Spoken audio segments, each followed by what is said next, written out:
What is going on, everybody? Welcome back to the More Than Philly Sports Network. It is great to be here with all of you today. It is Wednesday, the 9th of June here in 2021, 7:03 p.m. on the East Coast. The Philadelphia Phillies are getting underway just now. Of course, the 76ers playing last night, able to get a big win over the Atlanta Hawks, and they will play again in Atlanta on Saturday. As always, joined alongside my co-host, Gavin Tony. Gavin, how are you doing today? Zach, I'm great. Look, I'm so tired. I'm so tired to recover from yesterday, Zach. My voice, you're lucky. If you want to say anything about LeBron James today, my voice is not in the argumentative mood. Um, Ladies and gentlemen, from in the first quarter, I lost my voice. Zach, I don't know how it happened. I got into the chants, I got into the screaming, and next you know, 5 minutes into the first quarter, I don't have a voice. But all in all, Zach, Exciting times. I'm glad you're able to get out there and get to a game. I was able to go to the first one in against Washington, but look, it's a great experience. I know with the pandemic and all, for a lot of people unable to get out there, but it's a hell of an experience when you can get there for sure. Zach, it was the greatest thing I did in a year. I mean, come on now, it doesn't get any better than that. You're around a whole bunch of Sixers fans, and we're all hitting on one person, Trae Young. Oh yeah, I got some chance, Zach, but I can't repeat them on here. Without a doubt, well, let's get started with it then. Look, the Sixers, they had a tough start to the first quarter. In game one, it was ugly early, no defense whatsoever, but they looked really good in the second half. And I said this before, the starters looked really good against the Hawks. Doc Rivers made some adjustments, put Ben Simmons on Trae Young pretty much the whole game. And now what do you know? The Sixers were able to get a very, very good win last night. Look, it was a strong start early. It got close in the middle. But how about Shake Milton, someone who Gavin openly criticized on the show yesterday? And look what he was able to do and able to get out there and take us to the victory. I think 5 of 6 from beyond the arc for Shake Milton. He had himself quite a night, and a lot of the other Sixers starters did their jobs. Ben Simmons, just 6 points. But you know what? There's a lot of other stuff he does, including reducing Trae Young's efficiency and his ability to get to the rim and be able to pull up some good jump shots. Matisse Thybulle had a good night. And how about Tobias Harris, especially in the first half? And finally, how about Joel Embiid, 40 points, a career high in the playoffs?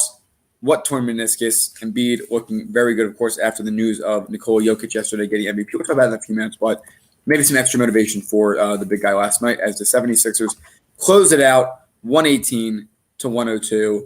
Again, some of the notable scores for Philadelphia. Tobias Harris, 22 points with 6 boards. Danny Green, only 5. Joel, 40. Ben, 4 with 7 assists and 3 boards. And then Seth Curry had 21. And, of course, Shake Milton off the bench, 14 in 14 minutes. Where's all this shit? Hold on. Wait a minute. Hold on a sec. Time out. Man has one good game and we're calling him Shake. Last time I checked, and I had to check someone earlier this morning about this. He didn't get his nickname back, ladies and gentlemen. He got Shh and Shake. All right, that's what he got back. So if you want to call him Milton or you can call him Malik still. I mean, Zach, I had the whole that's all we were chanting.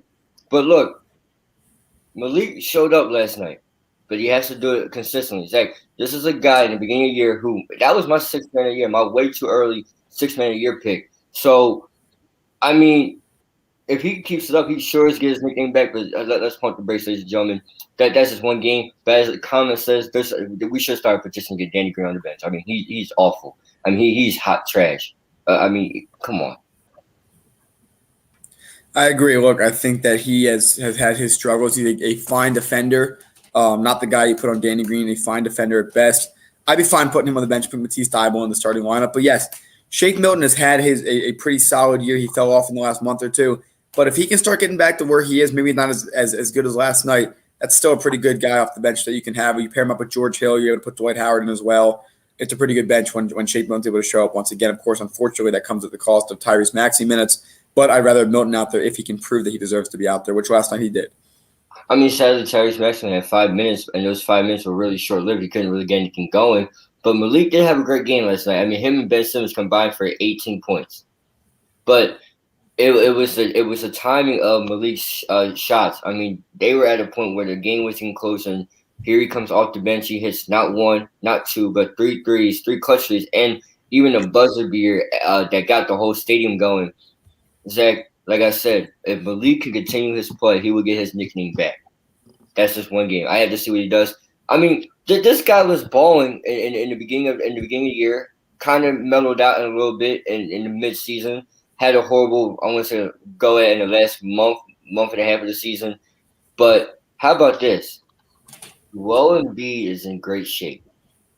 And you look motivated. Zach, I mean, I'm surprised he only got one vote. I know he wasn't going to win MVP due to the lack of missed games. I mean, when you miss relatively 30 games, it's hard to become MVP regardless. It should have been between Steph Curry and Nikola Jokic, respectively. But the fact he got one vote was really disrespectful. He was a man on a mission last night. I mean, Zach, I know you saw the game. You saw the little step back. He was doing things I've never seen a 7-footer do before. But when it comes to great health with Joel Embiid, that meniscus, I mean, knock on wood, but it doesn't look to be bothering him. Yeah, well, it could be hurting. They give him a lot of treatment on the sidelines, but yeah, in the game, he looks great. He looks phenomenal. They need to be able to step up and continue. Of course, some other big news out of Atlanta. DeAndre Hunter is out for the rest of the series. He has a torn meniscus. Did not play last night for them. Of course, they did not do too well last night. Some of the leading scorers for them includes Trae Young at 21 points. That's pretty dang good. Kevin Huerter, 20. Danilo Gallinari at 21. And the rest of the guys, besides Bogdan Bogdanovic, who had 14, were in single digits. Ben Simmons has been the focal point of a lot of people for the past few weeks. But today I think is a good day to give him a lot of credit. 7 assists last night.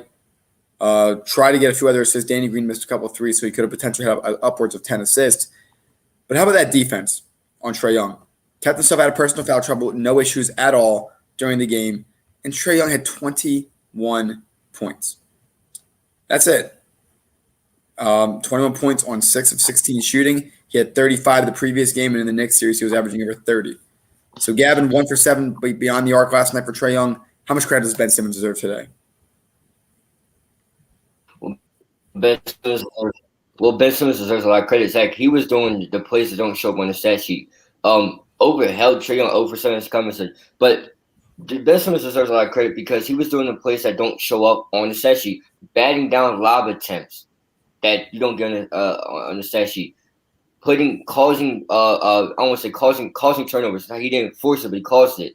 Zach, Ben Simmons was all over 4 last night. It won't show up. Everybody's gonna look at the points, but if you were there or actually paid attention to the game, you realize he was doing more other than just scoring. Zach, he didn't need to score last night. Last night was about Joel Embiid, Tobias Harris, and others. He was there defensively. There's some things I wish the Sixers can work on defensively. I mean, Zach, Trae Young does the same thing. He goes in the lane and throws a oop or floats it in. So we're going to work on that. But 21 points and 0 for 7 shooting against Ben Simmons, 31% from the field. It's not bad. Right, and he had 17 points in the first game of the series, and they lost. Only had 4 last night. So maybe, there's a math to it, a science. We know Ben can score more, but when he doesn't have to, he knows he doesn't. So that's one major thing we have to point out as well. Ben Simmons doesn't have to be a scorer to win. Zach, I came on time and time again and said, I view Ben Simmons as a Rajon Rondo that can play better defense, and he's 6'10". For those who don't know, Rajon Rondo wasn't the best scorer on that Boston Celtics championship team. He was able to facilitate and get the ball to the guys when needed to. Scheme plays. He was a mini Chris Paul at that time. Zach, go to fast forward to last year. The ring the championship that doesn't count, he helped out LeBron James a lot by making sure that getting the ball in his hands and putting him in positions for him to be, I guess, the GOAT at some point. But going back to last night's game, Seth Curry was also hitting shots too. Seth Curry was draining threes, and the Sixers threes, Zach, remember, they lost game 1 because the Hawks hit 23s. The Hawks did not hit 23s last night. Bogdan Bogdanovic didn't get his. Trae Young only made 1, and Gallinari got a couple. I told you, there's no way you're going to make 23s a night. If you make 23s a night, you must be better than Golden State Warriors. Quite possibly they broke the record, too, for the franchise of how many threes made in a game. So now let's talk about moving forward. They go to Atlanta for game 3 and 4, and then they may come back for game 5 to close the series. My question to you, Gavin, is what are we looking at now? Can the Sixers get this done in 5? Will they need 6? Could this even go to 7? Could they even lose? What are your feelings now with the 76ers? Well, the Hawks are going to respond. They got embarrassed last night. Even though you could say that sometimes the scoreboard didn't look like it, but if you were there in person, the Hawks were embarrassed, especially we know what the A brings, the environment. You got a lot. It's maximum capacity down there, too. It's like I expect the Sixers to go down there, handle business, and come back home and close it out. All right, we'll have to see. I do think that the Sixers can get this done in 5. I think they should. I think a game 6 in Atlanta would be tough to do. You got to win back-to-back games down there. The game plan is pretty simple. Contain Trae Young. They did a great job of it last night. Doc Rivers showed that he can adjust. He had some weak spots last night where he allowed the opposing team to go on a run because the lineup was deep. But you learn as you go. Doc Rivers proved that, and the Sixers were able to get a big win last night.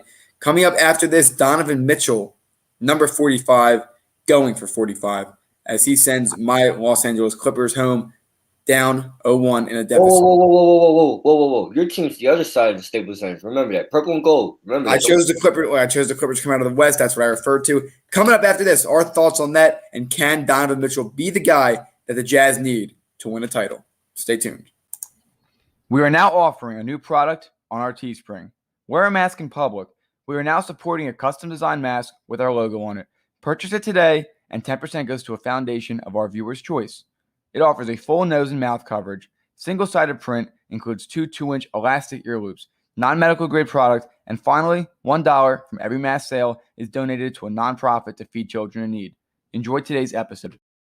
Welcome back here on the More Than Philly Sports Network. We were just breaking down the 76ers game yesterday. They don't play again until Saturday in Atlanta. But now let's talk about another big game last night, the clash of 2 great Western Conference teams in Salt Lake City, the Utah Jazz, Los Angeles Clippers. Clippers were up big. Clippers were up big early. They had a lot of control in this game. But Donovan Mitchell, 45 points. Gavin, some first reactions after that crazy night from the young star in Utah. Jaw dropping. Zach, I mean, there's not many words you could say. Donovan Mitchell's big time. We saw it last year in the bubble. We saw him and Jamal Murray trade blows for blows, punch for punch. Zach, whatever terminology you want to use, you go with it. That's what they were doing. And Donovan Mitchell has the ability to take over a game. But here's why I have to question it. We've seen Donovan Mitchell being able to take over games like an absolute star last night, even in the bubble in a few games this season. But then he looks pretty pedestrian sometimes. And I'm talking 18 points, 20 points. If you're supposed to be the star, the total star of offense, you should be getting, like last night, he shot the ball 30 times. Made 16 out of them, 6 of them were threes. He was 16 from 3, 40%. That's good. You stepped up when your team needed you the most, and you answered the call without Mike Conley there. The question you asked is he the answer to win a championship? I had to see more. I mean, Zach, they're the best team in the West, the best record in the NBA. They got the best bench in the NBA this year. They got two six-man candidates. I mean, the best three-point shooting in the league. I mean, Zach, what else you want? But the playoffs is a different story. We say the same thing about the Jazz every year. Because, Zach, what's different from this Jazz team than last year's Jazz team? What, Jordan Clarkson's actually playing basketball this year? I mean, there's nothing different. It's now this year that the West is wide open and everything runs through you. You have a great chance. Like I don't see them winning the finals. They can go, but there's a man in Phoenix that's playing on an entirely another level than Donovan Mitchell. Look, certainly, I think these last 4 teams in the West are incredibly talented. And if Jamal Murray was here, it would make it only better. But, again, only game 1 on home court. They win only by 3. They had to come from behind, remember. First half, they were outscored by 7 in the first quarter, and they were outscored by another 6 in the second quarter. And then, of course, they got tired in the third, the Clippers, that is, and they were able to take advantage of Utah Jazz. Some key stats from that game. Field goal percentage was pretty close. 3-point percentage was pretty close. Free throw percentage pretty close.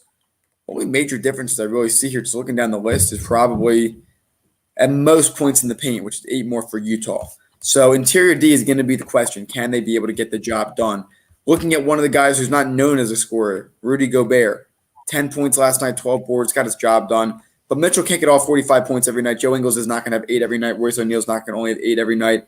Bojan Bogdanovic got himself a nice 18. They're a balanced team. They're doing well. End of the day, 112 to 109. That's an average score for the playoffs, if not a little bit low. But let's talk about the opposite side. Marcus Morris, who had a phenomenal game 7, only 9 points last night. Kawhi Leonard, only 23. Paul George got his 20. Reggie Jackson, 9. Luke Kennard off the bench did pretty well. But they're going 1, 2, 3, 4, 5. They're going 6 guys deep right now. This is the 1 seed you're playing against. And the 1 seed last night, they went 4 guys deep. And when you add Mike Conley back, it's only going to be 3 of those guys that I just listed that are going to be there, and one of them will be sent to the bench. This is not anything to joke around with. I am very passionate about the lack of depth that you can use in the playoffs. You need your starters to play 35 plus minutes. Last night, Donovan Mitchell, 37 minutes. Joe Ingles, 32. Royce O'Neal, 36. Bojan Bogdanovic, 38. On the Clippers side, Kawhi at 36. Paul George at 37. But then you have guys like Reggie Jackson and Nicholas Batum in the 20s. Marcus Morris, only 33 minutes. All right, and then you have Zubac off the bench, 20.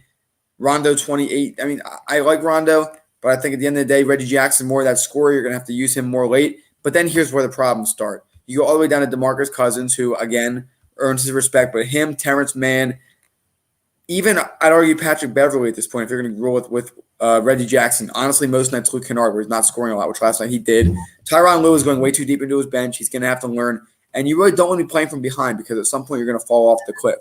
You went behind against Dallas twice. You're already behind against the Jazz. The last thing you want to do is go behind going back to Staples. You got to tie it up here in game 2. I guess it's on Friday night. We'll see how that goes. Or maybe tomorrow night. Zach, here's what I disagree with you about going in deep. Zach, the playoffs is about bench too. Is whose bench is better than yours? Is theirs? Zach, what was the one thing we always said about the Sixers team? The bench was terrible. I mean, you argue that Marco Bellinelli and the crew, when they came off the bench, was good. And Zach, it was all right. We see better. I mean, but what made Golden State's first championship good? It wasn't that Steph Curry wasn't playing out of his mind. It wasn't just that Klay Thompson was playing out of his mind. It was because Draymond Green had a 3-point shot that actually went in. It was that you had guys like Barbosa, Maurice Space, Sean Livingston, and a few others coming off the bench. Zach, what made that Cleveland team that you so rave about and love to throw in my face great? You had guys on the bench that came in and handled their business. You have to find players that be able to run in. It's like players starters 30, 35 minutes. I'm not against that. I understand where you're coming from. But at some point, the bench is called a bench for a reason, and they're going to have to actually play. I mean, we saw Malik Milton last night, who I was against getting minutes, but he had the hot hand. You never know who's going to have it that night. I do like the fact that DeMarcus Cousins did get minutes, excuse me, because I don't like Zubac. I mean, DeMarcus Zubac, I guess before Cousins was the better player, but now I guess you could say they're pretty the same. But DeMarcus Cousins needs more respect on his name. He's not out of the loop. Zach, injuries really derailed his career, especially getting $100+ million check. But you have to find guys that are reliable. You don't have to go look at your bench and say, well, all these guys have to run. No. That's what I'm saying. You got to find at least your trusty 5 or 6 players that you can throw in at any point in the game and give guys like Paul George, who, by the way, does not get a pass for last night. You got to find a way. You just have to. It was only a 3-point game at the end of the day, so maybe it could be a little bit overreacting, but I think Terrence Mann really does not deserve playoff minutes at this point. If you're the 4 seed against the 1 seed, you're going to have to go even smaller than their bench. And the Jazz only went 4 deep last night.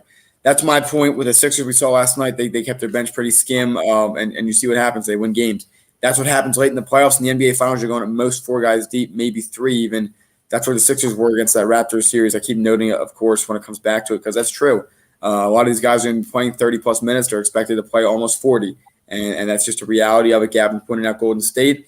Benches are important. When you have 3 or 4 reliable players, 5 or 6, that's a little bit too much for me. The Heat, Zach, talking about another team, the Heat had great bench play last year. Benches are important. No matter how many players you use, you just got to find 5 to 6 people that you feel comfortable putting in at any point in the game. I think a mix of veterans and young flashy players. That's what a good bench is. Sixers could arguably have that with George Hill and Tyrese Maxey, maybe Shake Milton you can add in there. But with that being said, another disaster in Philadelphia yesterday. No, not the Sixers, but the team right next door, the Philadelphia Phillies, up 6-5, completely implode in the 8th inning. Why on earth Connor Brogdon still has a job? Someone's got to let me know. They fall to Atlanta by, I believe, 9-6 was the final score, or 9-5. Yeah, it was horrible. They're playing right now. Aaron Nola continues to struggle. 4 earned runs. That's our ace. Would you like to know how you can support the More Than Philly Sports Talk Show? If so, head down to the comments on our YouTube channel. You will see 2 links there. The first is our Teespring, where you can see a wide variety of apparel products, including our signature product, the More Than Philly Sports Talk Show sweatshirts, offered in a variety of different colors, including gray, navy blue, and more. finally, we have our Patreon page where you can become a monthly donation member. 10% of all donations go towards an organization of our viewers' choice. We hope that you enjoyed today's episode, and if you can't donate, that's okay, because you can always share this. Phillies continue to struggle. Just to give you all a better idea of what we're looking at right now, the National League is very strong this year. You have multiple teams in each division above 500. The Cubs are 8 games above 500. The Cardinals are a game above 500. The Dodgers, who are, yes, somehow not in first place, are 10 games above 500. Padres are also 10 games above 500. Bottom line is, for the Phillies to make the playoffs, my prediction, they have to win the NL East. Well, the NL East leader is 29-24. The Braves are in second at 29-29. The Phillies are currently sitting in third place, 4 games back at 28-31. If the Phillies lose tonight, they will have the exact same record they had last year. If they win tonight, they will have 1 game better than their record last year. And we still have 110 games left to go. So this has just been an interesting result from this team. Aaron Nola continues to struggle. Zach Wheeler is your only reliable ace. Scott Kingery was waived and now is being kind of shoved around the MLB. We'll see what happens with him. Didi Gregorius has been hurt. But Gavin, what's going on with the Phillies right now?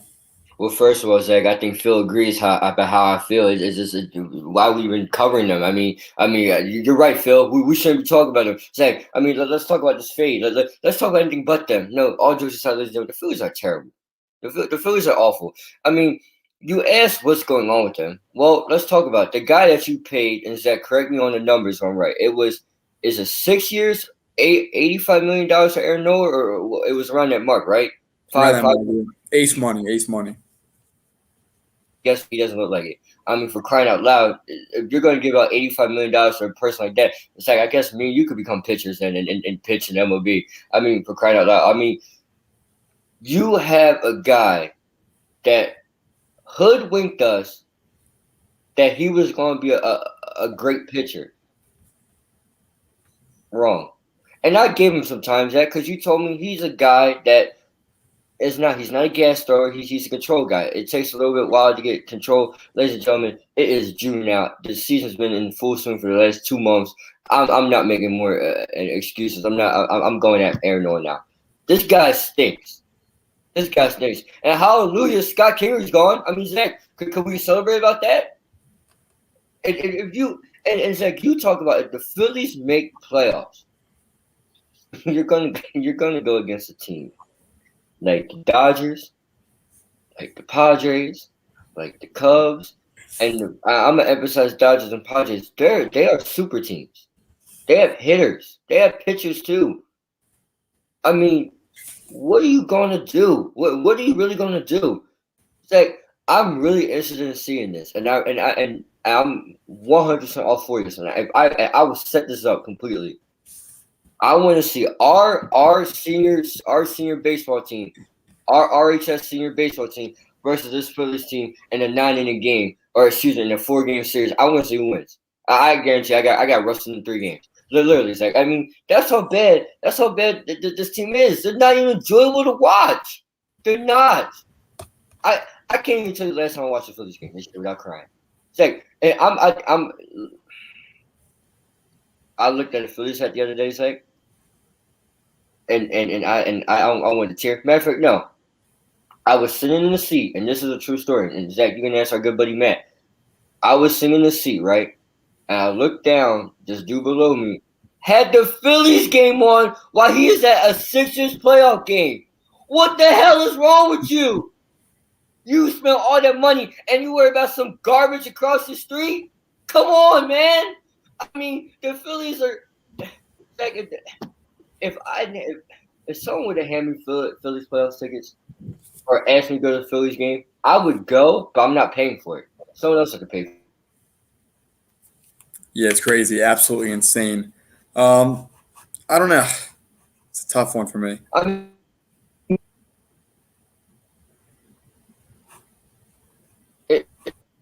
It's whack. Zach. Call how it is. It's whack and it's depressing. It really is. And this team is deserving of good baseball players. Zach, I keep bringing this up. I'll bring it up again. We are graduating tomorrow. We are graduating tomorrow. And the Phillies are still garbage. That's 12 years, ladies and gentlemen, since the Phillies have been good. Excuse me, I'm wiping the tears from my eyes because that's how bad this team is. Come on. Look, I mean, Go ahead. Yeah, I'll say this. I think that there were four guys that the Phillies could have gotten in the offseason. Trevor Bauer, Blake Snell, Yu Darvish, and Charlie Morton. Trevor Bauer, who's having a very good year. Phillies could have gotten him. 2.4 ERA right now. Snell, who's been struggling, is coming back down 4.83 ERA. Yu Darvish, 2.28 ERA. And Charlie Morton is about 4.21. Aaron Nola is above 4 right now. That is not ace level at all. I'll leave it at that. That's my farewell message on Aaron Nola on this whole situation. I think it's been a tough start for him of the year. I don't know what it is. I don't know why Zach Wheeler is your only good pitcher, and even he's 4-4 because you can't get the run support. I'm not sure what's wrong with this team. On paper, they're good. I don't know what I'm missing. Zach, I'm gonna say this last thing because I want to get to the article I sent you today about the whole cheating scandal and Garrett Cole. I'd rather the Phillies cheat with their pitching staff. I'm at this point. I'd rather see it. I'm not go all out, go all Astros. I mean, but come on. I mean, just something. Zach, we are graduating high school tomorrow, and guess what? I'm pretty sure the last time the Phillies were good, starting in first grade. Ladies and gentlemen, y'all do the math. Y'all do it. Yeah, it's been a long time. But look, as Gavin pointed out here, we're beginning to wrap up. A big scandal going on in Major League Baseball right now. Not as big as steroids back in the day, but it has been the closest comparison. It is what people are calling the sticky substance, or what is more formally known as spider tack. Pitchers have apparently been putting this in their gloves, rubbing it, and allowing them to increase the spin rate on the ball, thus putting more movement on the ball, even potentially as a stronger grip. They can actually increase their velocity on the ball as well. Garrett Cole addressing this the other day, has been focused on his job. I'm sure there's a lot of pitchers in the MLB, but there's a lot of investigations and potentially a lot of suspensions that could be coming out soon. It's not a good look for baseball, but Zach, that raises a question. All these no-hitters that were thrown, do we have to look at those as there's 8 of them already? We're on track this year for the most no-hitters of all time.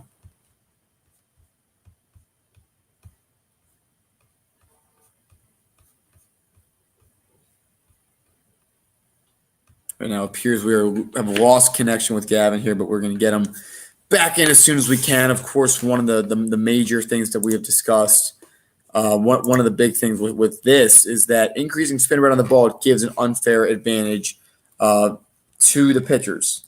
And I think that is a major issue. Of course, we talked about this before.